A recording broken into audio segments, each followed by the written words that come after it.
Several county budgetary measures were on the agenda at Thursday's Hudson County Board of Chosen Freeholders meeting.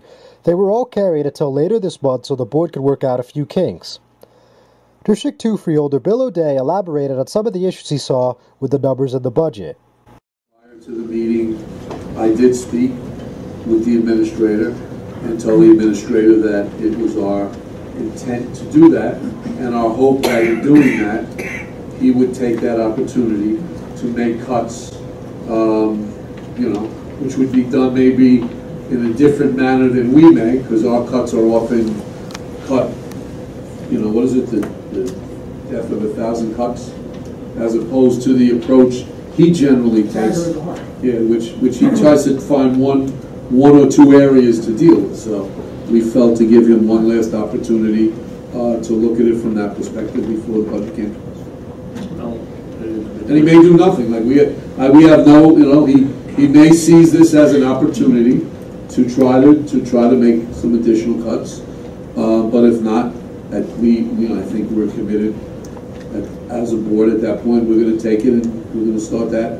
And we, as I said before, nothing prevents us from starting to have departmental hearings, because as you correct, generally has been the case of the administration when we have them make a cut, they don't do the 1,000 cuts the way.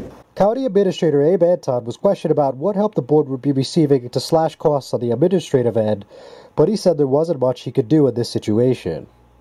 Chairman, this board controls the destiny of the budget, not the administration. I did have a conversation with Freeholder all day, and I am concerned about how deep these cuts are going to be. I have to be concerned with the financial health and integrity of the county finances, and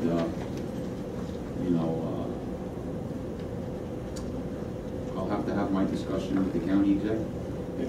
Al, to answer your question, this is coming from the board, not from the administration. And Mr. Chairman, Mr. Administrator, year after year, you have articulated this position as it relates to if we make too deep cuts and what impacts would be, if not in this year, but in future years.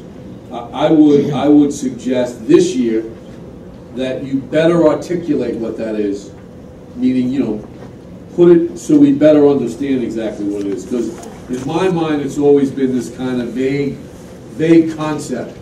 And if you cut $3 or $4 million, I know it really doesn't have an effect this year, but it's going to affect next year. And I think that if that's true, you need to show us exactly what that means and lay it out and demonstrate it, because otherwise, there is a possibility that sometimes the only way to determine whether or not something is going to be factual is to test it. At the end of the day, the board decided there were still many questions unanswered, and therefore, they would revisit the issues at the April 24th meeting later this month. I'm John Heides, Hudson County TV, Jersey City.